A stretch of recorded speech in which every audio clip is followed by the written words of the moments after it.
Hi, எல்லோருக்கும் வணக்கம். Welcome to உங்கள் நான் கமல் ஹாசன்ஸ். இந்த வீடியோவில் நம்ம கமல் சார் பற்றின ஒரு புதிய தகவல் தான் டிஸ்கஸ் பண்ண போகிறோம். அதுக்கு முன்னாடி சேனலுக்கு வர்றவங்க லைக் அண்ட் சப்ஸ்கிரைப் பண்ணிக்கோங்க. அது வந்து பேசிக்கான ரூல் நம்ம சேனலுக்கு. ஏன்னா அப்போ தான் நிறைய கமல் சார் ஃபேன்ஸ் வந்து உள்ளே வருவாங்க அப்படின்றதுக்காக. இன்னொன்று, வடை வேணுமா சூடான வடை வேணுமா, உளுந்த வடை வேணுமா, ஆமை வடை வேணுமா அப்படின்ற மாதிரி வடை வடை வடை வடை சூடான வடை அப்படின்ற மாதிரி ரயிலில் இருப்பாங்கல்ல. அந்த மாதிரி வந்து பார்த்தீங்கன்னா சூப்பரா அவன் கலெக்ஷன் எவ்வளோடா 148 போட்டிருக்கான், அவனே வடை சுடுறான். சரி, நம்ம அதுக்கு மேலே ஒரு வடை சுடுவோம் அப்படின்னு சொல்லிட்டு 148 ஒரு 2 கோடி போடு. ஏன்னா ஆள் வச்சு கடத்தியிருக்கோம். அமீர்கானு, உபேந்திரா, அப்புறம் வந்து நாகார்ஜுனா, அந்த மாதிரி டெம்பிள் ஆள் வச்சுலாம் கடத்தியிருக்கோம். அதனால் அதுக்கு ஒரு 2 கோடி போட்டு விடு அப்படின்றோம். ஏன்னா நம்ம வேறு இந்த சிவப்பு சோக்கா அது என்ன பண்ணிடுச்சுன்னா, தலைவர் தான் சூப்பர் ஸ்டார் நம்பர் 1 1775 1885 அப்படின்ற மாதிரி உருட்டி விட்டுருச்சு. என்ன பண்ணுறதுன்னு தெரில. இது முதல்ல இந்த போஸ்டர் ரெடி பண்ணிட்டாங்க. யார் அதிகமாக ஹையஸ்ட் போட்டிருக்கான்னு பாரு. விஜய் போட்டிருக்கான் லியோவில் 148. அலி கோட்டாளி எவ்வளோ போடலாம்? 151 போடு. என்னங்க இன்னும் கொஞ்சம் போடு அப்படின்னு. இன்னும் படமாக என்ன எவனும் பார்க்கலப்பா. இருப்பா, இப்போ தான் படம் வந்து சூப்பர் ஹிட்டு. நம்ம அப்படியே கூட்டிகிட்டே இருப்போம், நீ வேற பேசாமல் இரு அப்படின்ற மாதிரி வடையாக இவங்க வந்து சுட ஆரம்பிச்சிட்டாங்க. அதாவது ரஜினியோடைய டிசாஸ்டர் படத்துக்கே வந்து பார்த்தீங்கன்னா 300 கோடி போடுவாங்க கலெக்ஷன். அதுதான் ரஜினியோடைய பிஆர் வந்து பண்ணுற ஒரு விஷயம். அது சன் பிக்சர்ஸ் வந்து இன்னும் எகிரி பண்ணுறாங்க. அதாவது லால் சலாமுக்கே வந்து 50 கோடி போட்டாங்கன்னா பார்த்துக்கோங்களேன், ஒருத்தரும் கிடையாது உள்ள தேட்டரில். ஸோ அப்படிப்பட்ட ஸ்பெஷாலிட்டி வந்து இந்த ரஜினி ஃபேன்ஸுக்கு வந்து இருக்குது அப்படிங்கிறது நம்ம பார்க்க முடியாது. அதை நம்ம என்ஜாய் பண்ணணும். அதாவது ரொம்ப நாளுக்கு அப்புறம் தேட்டர் உரிமையாளர்கள் எல்லாம் வந்து ரொம்ப மனம் குளிர்ந்த ஒரு படம் அப்படின்னு பார்த்தீங்கன்னா அது விக்ரம் தான். அதுவே 432 கோடி 450 கோடி தான் கலெக்ஷன். இதுதான் நிதர்சனம். அதுக்கு மேலே ஒன்றும் பண்ணல. லியோவும் பண்ணல, ஜெயிலரும் பண்ணல. இப்போ இங்கே உருட்டிகிட்டு இருக்காங்க பாருங்கள், கூலியும் பண்ணல. ஃபஸ்ட்டு ஒரு படம் ரஜினிகாந்தோட கலெக்ஷனில் இருக்குதுன்னு பார்த்தீங்கன்னா சங்கர் சார் படம் தான், எந்திரன். 700 crores கிட்ட அதான் டாப்பில் இருக்குது இப்போது. சரி, அதுவே இன்னும் 800 உருட்டிகிட்டு இருக்கேன். அதுவே வந்து தப்பு தான். 700 தான், 650 700 இருக்கும், அவ்வளோதான். தவிர இன்னும் அதுதான் சங்கர் சார் வச்சது தான் ட்ரேட்மார்க். அடுத்து வந்து விக்ரம் தான் எனக்கு தெரிஞ்சு. பொன்னியின் செல்வன் சொல்லலாம். ஏன்னா இதெல்லாம் நம்ம லைவாக பார்த்தோம். இந்த ஜெயிலர்லாம் வந்து ஒரு வயலும் பார்க்கல, ஒரு வாரம் 2 வாரத்தை தூக்கிட்டாங்க. ஆனால் வந்து பார்த்தீங்கன்னா 630 ஏன் 6300 போடுவாங்க.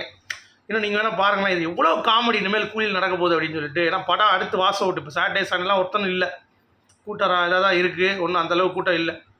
ஆனால் வந்து பாருங்களேன், 500 கோடி ரூபா அப்படின்னு போடுவாங்க. அடுத்து வேர்ல்ட்ஸ் ஃபஸ்ட்டு 1000 கோடி இல்லை எவ்வளோ பட்டங்கள்.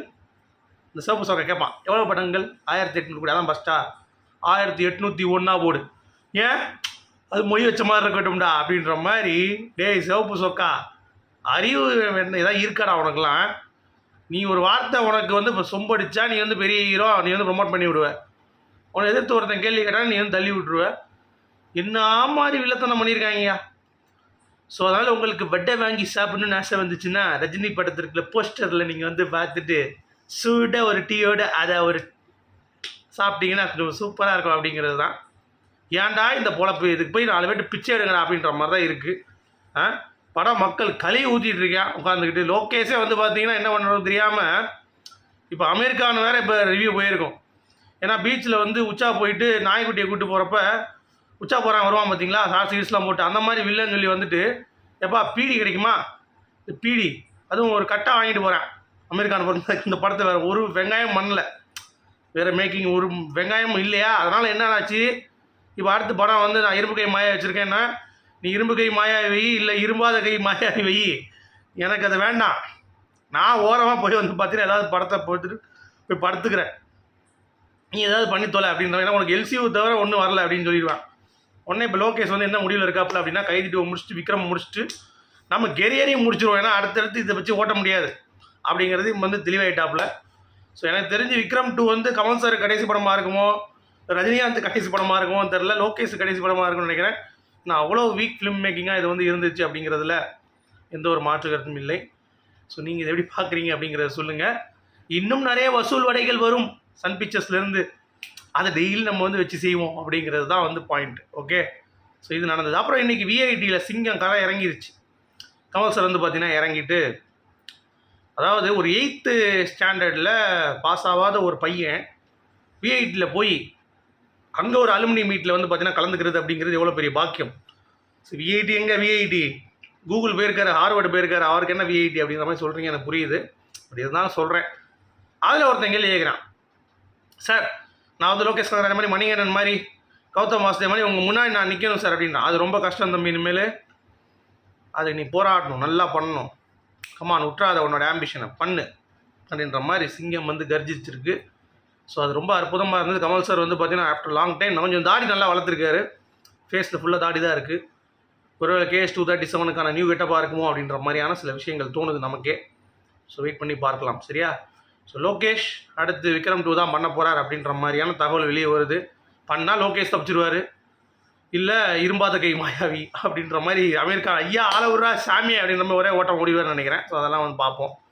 சரி, அடுத்து எம்எஸ் பாஸ்கர் அவர்கள் அவார்டு வாங்கினோடனே மொதல் ஃபோன் கால் வந்து கமல் சார் தான் வந்திருக்கு. இன்னும் நியூஸ்லாம் பார்க்குறது இல்லையா அப்படின்னோடனே, என்ன சார் அப்படின்னோடனே, அவார்டுப்பா, பார்த்தேன் சார், அவார்டு வாங்கியிருக்கேன் அப்படின்னு.